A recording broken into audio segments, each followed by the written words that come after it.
Hey guys, welcome back to another video of our plant growing series.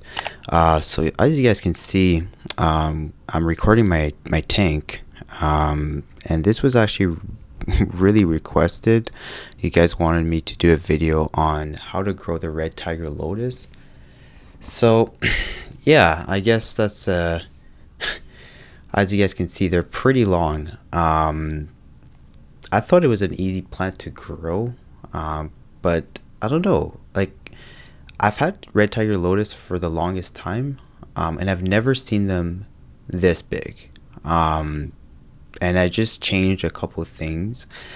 So we're gonna be talking about just a few things to help, the plant thrive and, look really red. Obviously the things that aquascaper or somebody in the hobby wants to hear. And I guess the first thing is the flow in your tank. So I don't know, I feel like an air stone does the trick too, but just having a good wave maker, it helps with just growth in your tank. We have the Aqua Illumination Nero 5. It's a great wave maker just because you can set the settings. You can have different pulsing, like consistent flow, and then you can also set the hours. But just having a good wave maker, it helps with plant growth. The other thing is when we're talking about substrate, people overdo it. Like they do like aqua soil for Red Tiger Lotus. I personally just have sand, GBL sand. That's the name of the sand. And it does fairly good. And as you guys can see in the back, like the very back, there's like a little white spot. Those are root tabs. As long as the substrate have high nutrients, the lotus will do good.